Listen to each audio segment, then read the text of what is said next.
بدكم ذوقكم المعكرونة المقلية على طريقتي؟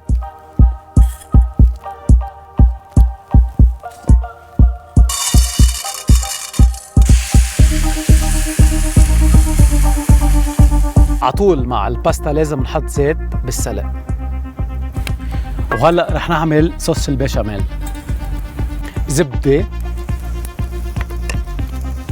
طحين. عطول بالصوص البيشاميل لازم يكون الطحين والزبدة نفس الكمية.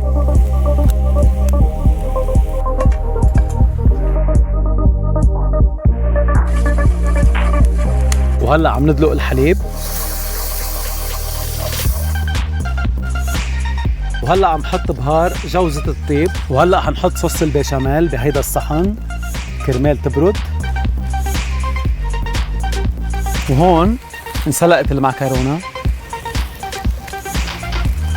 وحنحط مقلاية تانية كرمال نسلق القريدس.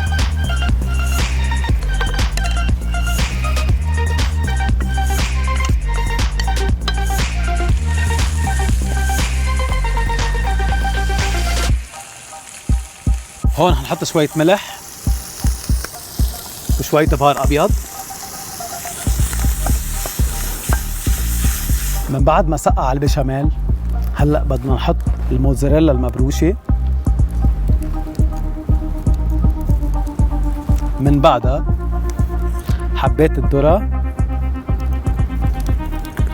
وبعدين المعكرونة المسلوقة،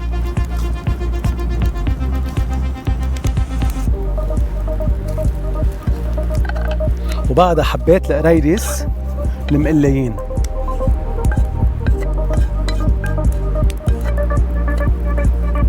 شوية كعك كرمال تتماسك. وهلأ بدنا نكبكبون. من بعدها بدنا نعملهم بانيه. كلمة بانيه هي عبارة عن طحين بيض كعك وين ما كان.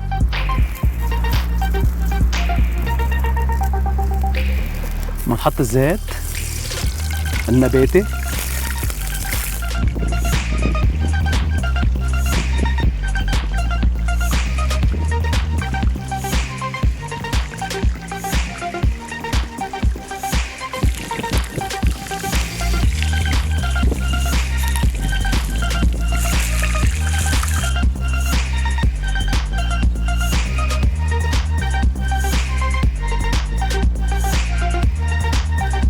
ولا أروع. اشتركوا معي، كتير إشي ناطرتكم.